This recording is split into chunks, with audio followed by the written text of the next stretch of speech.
wanted to address an audience mostly of software developers. These are people that know how to make software, know how to deploy software, know how to use software, maybe are not experts in machine learning. That's okay. If you look at machine learning in industry right now, we have a lot of physics PhDs that live in their own academic world and are trying to write models, and nobody else. So how do you deploy these things? Well, we still don't know because the physics PhDs don't know how to deploy anything. We need a bunch of people that have a familiarity with machine learning concepts but know how to write production software, know how to deploy things, know how to maintain them. Well, that's what software engineers do. So I work with a lot of software engineers to try and help bridge that gap so we can have a lot of people familiar with machine learning, can implement it, have a basic understanding, and can work with these physics PhDs who spout nonsense that nobody understands. I was studying for a physics PhD, so I can make fun of them. Just an introduction to myself, my name is Miriah Peterson. I am a machine learning engineer at Weave. That means, as most people are aware, when you're a machine learning engineer, that means you do 90% data engineering and trying to figure out how things work, and you maybe get to play with a model every once in a while. I organize several meetups. 4 directly in my purview are the Utah Go user group, Kubernetes Utah, Machine Learning Utah, and Women Who Go. If you have any questions about them, please come after. We'd love to have you join our Slack group. And the most important thing in my life is my little doggy. His name is Max. He is adorable and hates when I'm on my computer. He will lay on my keyboard. So he really does not let me be productive at all, and he hates camera photos. So being that this is the Google developer group, I wanted to talk about Google AI. This is the term that Google has coined. Is anybody here familiar with Google AI or what Google thinks that it is? Dustin, what does Google think AI is? I'm just kidding. What were you going to say? Oh, just that you're familiar with it? So Google AI is basically a broad stretch of tools that allows you to do AI machine learning on GCP. This could be anything from an API plugin to training and deploying complex models on GCP itself. Also, just as a side note, I may use AI and machine learning interchangeably without this talk. So if I ever say AI, I'm talking about machine learning. That's just how I generally talk about it, because that's how they talk about it in podcasts, and I listen to way too many of those. So like I said, this is just any kind of machine learning on Google Cloud. There's lots of, that's really small. There's lots of implementations of this. Google has tons of APIs that they have available with pre-trained models that you can use. They have models that you can do transfer learning with. They have notebooks set up for you to deploy on the cloud to do experimentation on. You can set up VMs for your training, or for deploying, or for running your notebooks in. And of course, they have your TPUs, GPUs, anything you want to do to be able to train, deploy, all accessible on GCP. As we go into things that are basically out of the box, things that require little to no implementation, I wanted to start with some of the hot topics that they have right now. One is natural language processing, or NLP, as Google has it readily available to you. This is where we go into the interactive demo part of it. I have a whole bunch of demos today that worked 5 minutes ago. I say that as a preference because we all know live demos never work. So we're going to start with some of the natural language processing tools that Google has ready for anybody to use in any of their products. First one is speech to text. We are going to use this exact implementation at my company because, as many of you probably don't know, Weave has a VoIP phone service that we give to small businesses. That means we have all of their voicemails. And who does not like having a text version of their voicemail that they can read as opposed to listening to it? Way easier. The best thing that Google Fi ever did was send it to my Pixel, which, As you can see, I don't carry around. But send that transcript right to my Pixel. I don't ever have to check my voicemail because it's right there. So, if we go over here, this is not it. Where are you? And like I said, what I have right here is actually the proof of concept that I have built for using at Leaf. So this will be exactly what we plan on doing in our own internal infrastructure. There's no proprietary data in here because we believe in secrets. So don't worry about that. We're not going to sue anybody and I'm not going to lose my job. So basically, Google has a nice little gRPC API set up for us. They have REST as well if you're not familiar with gRPC, but I like gRPC and Go. So I have a little Go app set up right here. And basically, I have a little client that I set up. It's going to make a call on localhost 3030, which I have running in the background. And it's going to hit a function speech to text. We're going to send it a nice little voice recording that I have stored on Google Cloud Store. For any of you who have not heard of that, it's basically the lower quality version of S3 that Google has running on it on GCP. S3 is better. But Google doesn't have S3, so they have cloud storage. It's just your general object store.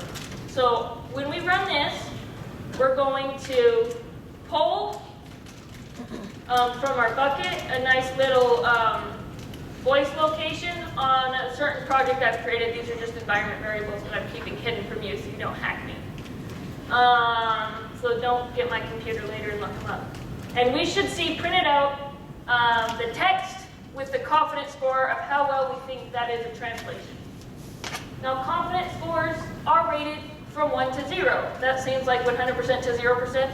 They aren't actually percentages, they're just confidence scores. So obviously 1 is like, this is perfectly accurate. But it doesn't mean it's 100% accurate, it's just that we think it's perfectly accurate. So let's see what it does. Let's make this big screen. Nope, I want to make you big screen. And we want to make you as big as possible. Okay. If you have any questions about Go, you can ask me later. But basically, I'm just going to run my little speech client. And it says, what? That means I stopped it. Sorry. Let's run the server. Hi, server. I broke the server. Now we run our speech client. And it's still broken. What did I do? Did I change something on line 26? It says I did.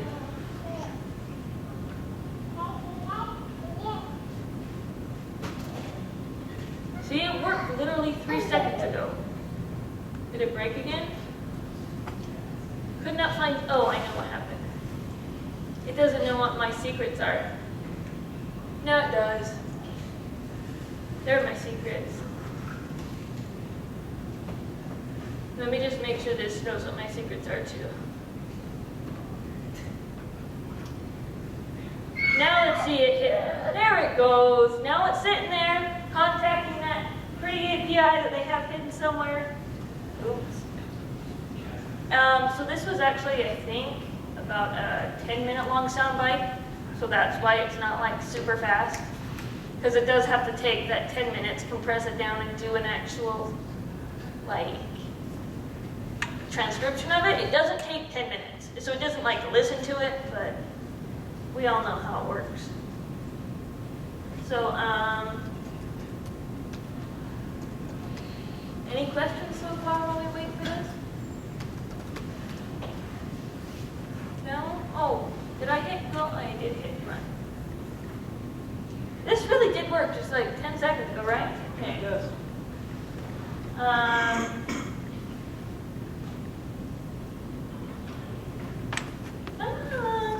So have you found that you need to do any filters for like background noise or anything pre-processed on your text-to-speech? So the Google Deep Learning model does a pretty good job of handling that for me. So I just store the sound files as they are. Oh look, there it is! You can actually, so it will pick up different different speakers as well, so you can have it do multi-speaker or stuff like that. It does a really good job with that. How does it identify different voices?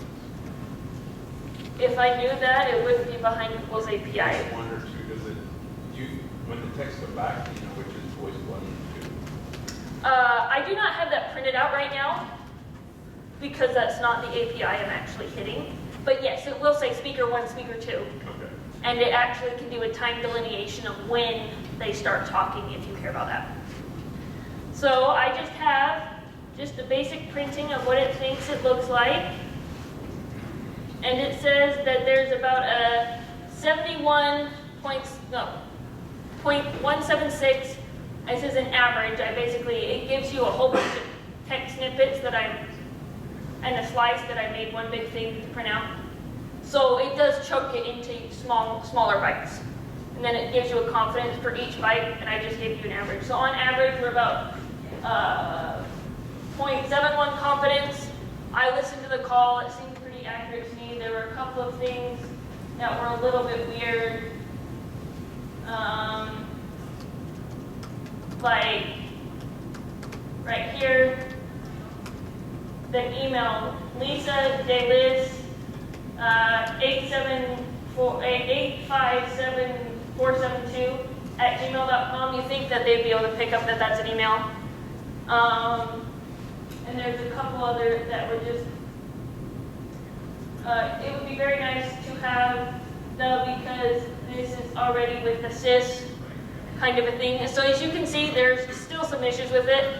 If you look metrics-wise, Microsoft's APIs perform better than Google's.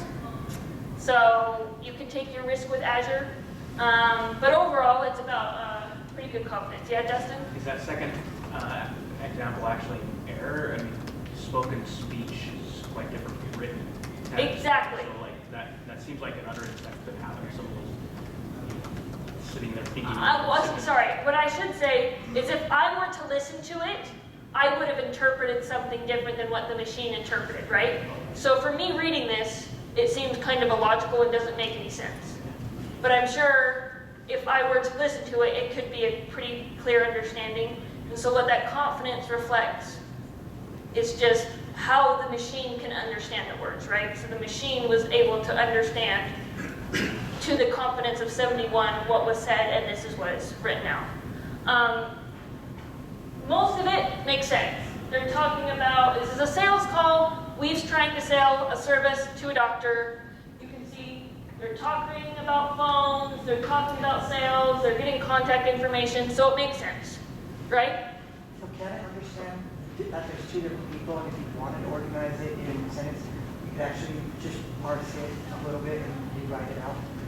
Yeah. Yes. So here, I'm just displaying a text blob, just because it was easier.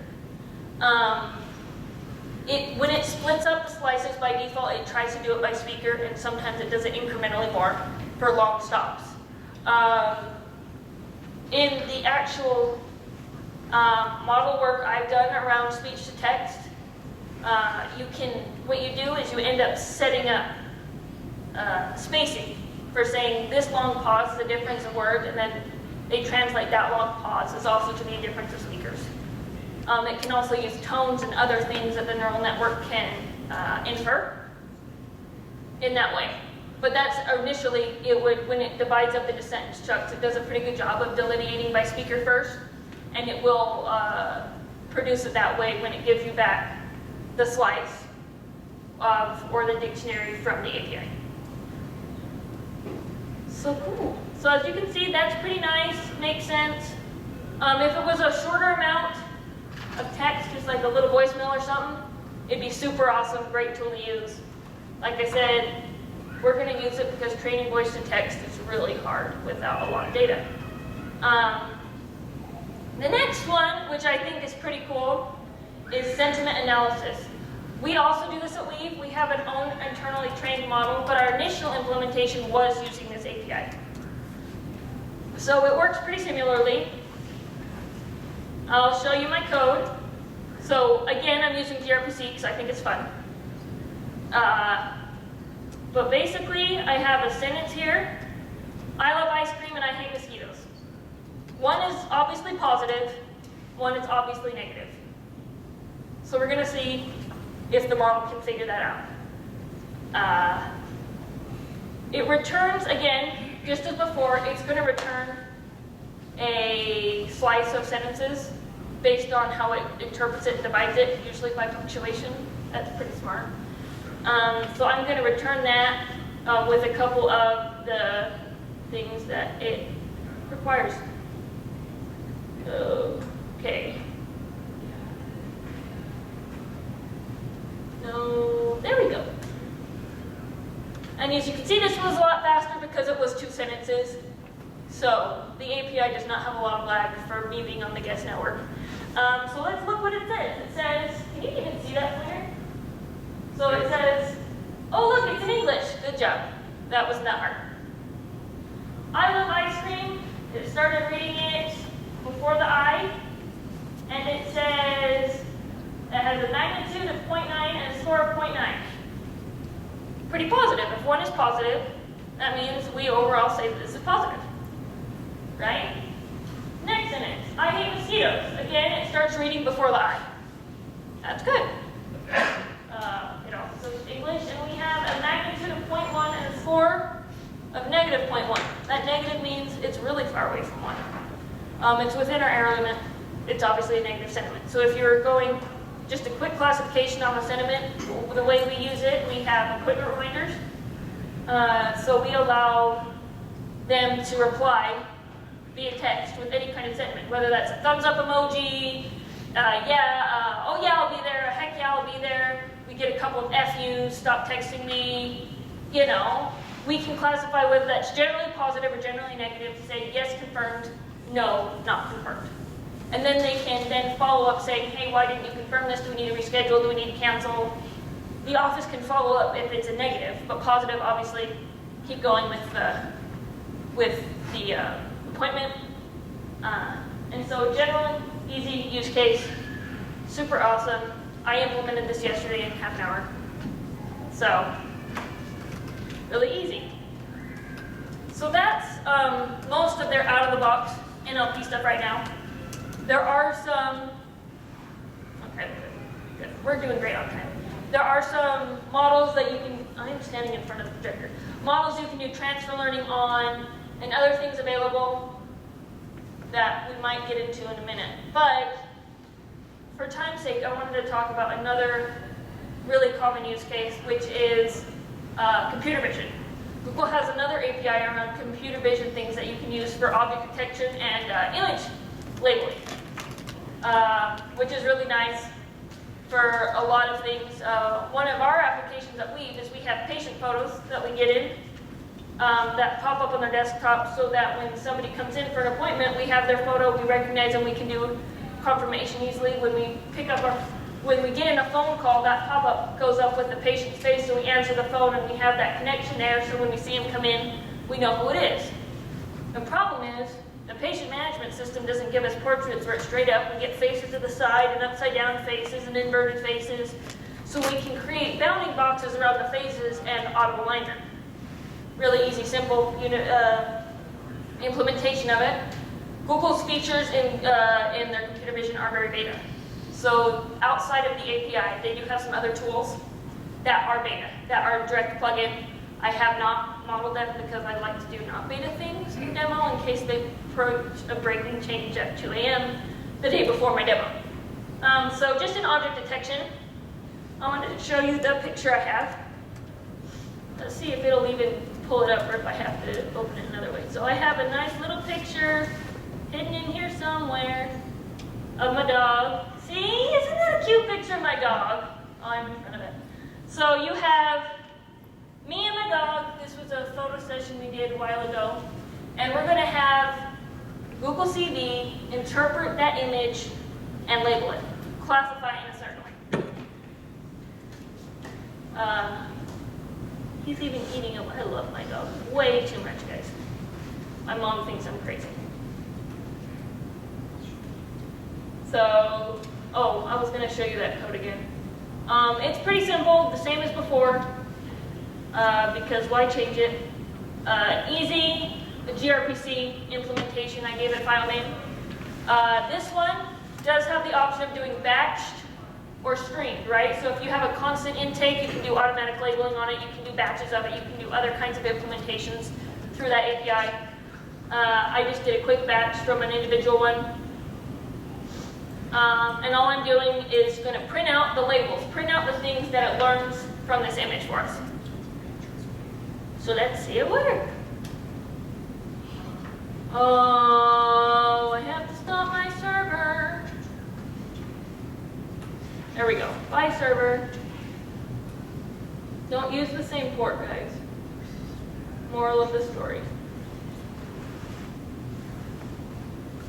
There it is. Nope, there it is. Okay, so what's it gonna learn? Who knows? Oh, look! It says that there are people in nature. Well, I was standing in a bunch of weeds, so people in nature. It's a photograph. It's black and white photography. I'm hugging my dog, so it induced that there is an element of love in there, affection. My dog is chewing on grass. Monochrome photography. That's the type, right? It's not sepia. There's no brown tone to it. That has to do with the actual filter that was applied to the image in editing. Friendship and smiling. I'm not actually smiling. My head is hidden. But the dog was smiling, so inferred that from the dog. So as you can see, this is pretty basic. If you did a batch, it does come back to each image. I did not investigate if it will do overall arching things because I wanted to demo one. But it's got a whole, but it's really easy to just do some NLP on it and say, oh, what is the thing where they do the big words, little words? Word cloud. A word flow? Word cloud. A word cloud. You can do a word cloud and see what's common in between them. See? Machine learning all around. Thank you. So really simple, really easy, super cool. And these are just all APIs that are ready to go. You can put them into any app, use them anywhere. And so now let's go into the fun stuff. And by this I mean like the really fun stuff. If you're interested in learning about machine learning, understanding things, getting inferences, starting your own company, and you don't want to have to scrape a whole ton of websites, Google has set up a whole bunch of data sets on the cloud for you to use. I'm sure you've all heard of Kaggle. So Google does own Kaggle, so they do have a whole bunch of Kaggle data sets available in Kaggle. But they all download as CSVs, and sometimes then you have to parse them somewhere else to be able to explore them and do all those things. It's really nice to be able to just do a query and understand what your data is right there before you decide if you want to get any inferences from it. So BigQuery has a whole bunch of just public data sets saved in it that you can go query anytime. Everything from Chicago crime rates to bureau information, crypto things. There was an NCAA statistics in there, Hacker News. So Stack Overflow. These are all public data sets that have been public for a long time. Google just imported them, stuck them into BigQuery to give you easy access to be able to query them, understand them, gain basic inferences from it before you decide, hey, what kind of application do I want to use this for? And it's really easy to go and mess with. So if I went right here over to, where's my NCAA basketball one? I was doing a workshop at GopherCon on machine learning, and we said, hey, we'll pull down a BigQuery set and try and do some machine learning on it. Only one team wanted to do it, and they pulled down this one, and they're like, I don't understand it. They didn't do their queries right. So we have it open right here. There's a whole bunch of things. Say, I want to look at mascots, and you say, well, where was the thing that said, hey, you can just make a query? Cool, so you press query table, and it sets up a query for you. You don't even have to be like super awesomely smart. Say, so I want to get name, name has to be, name, mascot.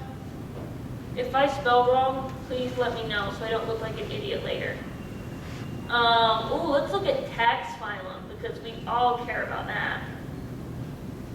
Any life science gurus in here that can remind me what phylum actually means? And then we just press run. We do a nice little query on it. And we know that there is no tax phylum, but the golden hurricanes have a hurricane. The sun devils have a devil, the dragons have a dragon, the braves have a gargoyle. So these are all cool things just like that. If we want to just say pull them all, where, wasn't there an ID in there? Where ID is greater than 100. We should be able to just run that.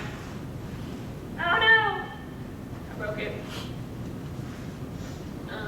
Wasn't there an ID? Oh, but the ID is a string, so that's dumb.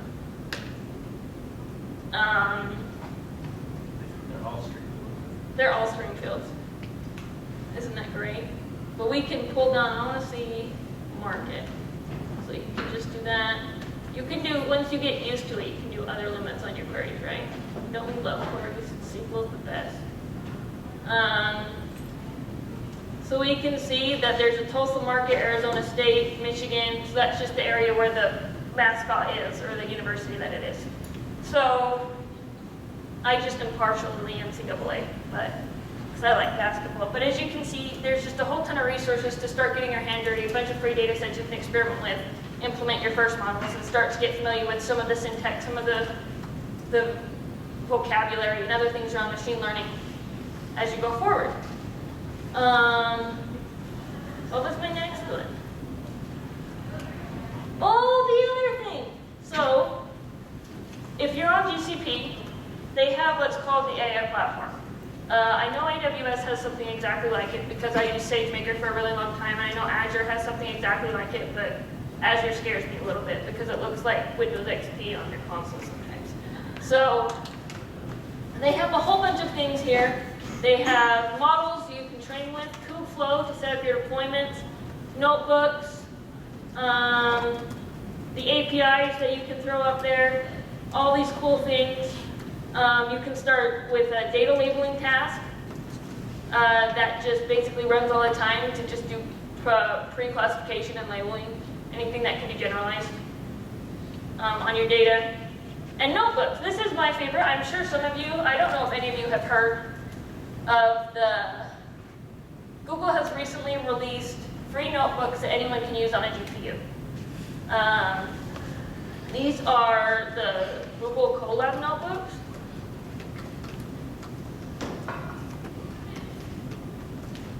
So anyone can use these. You can hook them right up to GitHub, as you can see I already have. Cancel. And it's just a Jupyter notebook, runs Python. You can have it run on a GPU, on a CPU, Python 2.3, you can set up your terminal. This is all free. Super awesome. You back them up to your Google Drive, share them with your friends. So that's really cool, but I prefer the notebook instances that actually run on Google Cloud for some reason. I don't know why. These are really easy to set up. So they have some base images that are preloaded with either PyTorch, TensorFlow. I think one of them has another one on there. Some of them have Cobra, sorry. So they have PyTorch, TensorFlow, Cobra. One of them has NumPy, SciPy, scikit-learn, or you can set up a custom image that just basically spins up on a CPU or GPU and you can run things on it. It uses Jupyter Lab to be able to run your Jupyter notebooks in it. Technically, you can hook it up to GitHub. I haven't because my company's stupid and doesn't have an enterprise GitHub. We just have an org that's restricted. And with this one saves everything on your GCP project as opposed to on Google Drive or on your local machine or just cached to GitHub. But it has all of the really cool things that just any Jupyter notebook, particularly those that SageMakers have, if you've ever used AWS. And this is the same voice recognition, the voice speech to text that we've done earlier, just in a notebook. As you can see, Google let me change it to background black, which I really like. And this is just the results as they come out. See, we have slice of text with the individual components associated with it. This is actually the wrong model, but this one's implemented in Python as opposed to Go using the API, but you can set up, say it's a phone call, say you want it in English, you have a sampling rate, but it's just really easy to implement, to test things with. If you're familiar with Google Jupyter Notebooks at all, they have their own unique kernel. So if you run something in one cell, those attributes can be accessed from any other cell below it. So it allows you to experiment, test new things, work through codes, debug them real fast. And in the future, they probably will be very similar to SageMaker to the point where you'd be able to actually deploy that model from the notebook with life cycles to do setup builds and stuff like that. They currently do not have that because they use Kubeflow for most of their deployment operations. But I've had a lot of positive experiences with this. I want to stop running it. We can also, these can be very collaborative. You share it with anybody in your group, your organization that has access rights. They can work on it together. They can edit it on their own and gain a lot of things from it. I don't want to delete it, I want to stop it. And then, for all the brave of you out there, has anybody here heard of MachineBox? So MachineBox is a company started by two people. One of them is my friend, Matt Ryer, who's a Go guy. That's why he's my friend. So basically, what MachineBox is, it is machine learning models in a Docker container. How many of you are familiar with Docker? We all use Docker all the time. So wouldn't it be super awesome to just have a model pre-built for you that you can just access at your own personal endpoint? That's essentially what MachineBox is it's a model that's missing the last training step. So it just needs something to finish its training on, and then it has an API with a whole bunch of models you can spin up and deploy really quickly and have it available to anybody. You follow your same software maintenance things, and you get a whole bunch of cool tools. They have a whole bunch of easy ones. You have TextBot, which does just standard text analysis. You have fake news to detect what's fake news. Just imagine hooking that up to Twitter and figuring out all the lies we put out. You can do image detection that'll censor things. I believe they almost have a language one. They do video analysis, image classification, object detection. That is, so one says this is what's in the image, this is what the image is like, and the other will put bounding boxes around individual objects. And then face detection, which I'm going to demo for you. Do you have a question? No, your speaker just cut out. What? I'm sorry. We can still hear you. Okay. You can still hear me? That's good. So I spun up this Facebox thing with a Docker file and a YAML file. I have 3 minutes? I thought I had till 1:55. Yeah, you do. Oh. It's 1:40 on the schedule. Jessica did say 1:55. When you got started, we checked it. Yeah. Dang But the it. schedule does say 1:47 or 1:40. No, hey, let's show you real quick. I have it already set up. Nobody has questions because you haven't asked them already. So we're good. So this is just running on Google's App Engine. Like I said, I used an app.yaml and a Docker file. Just spun it up right on my project. And this is what comes right out of the Docker thing. You have a nice little API endpoint that you can, it gives you all the instructions, right? So you have an API endpoint you can use. This is what the post looks like. This is what you expect to see. You can do batches. You can train it to detect an individual face. Say I want to have it teach my face, then I want to have it go through a whole bunch of images and say if I'm in it or not. That's what I do. I do the train on my face, just one image of my face, and then I follow up with a post of a whole bunch of images of me, and it'll say, it'll classify if I'm in there or not. Really simple, really easy. And they have all the things up here with them. So I'm going to go to this live demo. Okay, let's check for images in the face. Oh, what is it doing? Oh, I had to click on it, sorry. So we're doing this image, and we're going to check for images in the face. So right now it is analyzing that image. Can you see that? Can you see the circles that it has around all the faces? So if you're really, really judicious, you can see that it's blurry, except for where it's found faces. So I have a little circle around this face, a little circle around that face, a little circle around that face, a little circle around that face. If you had taught it before, say this is the person's face with a name, right? So you give it a name and a label. Then instead of having a question mark over his face, it would have said, hey, that's John Lennon. So that's how the face box works. Pretty simple. I didn't train it, I just had it with face detection. I could have trained it to the actual label itself. I do have, was that it? Yeah. So let's go back here. This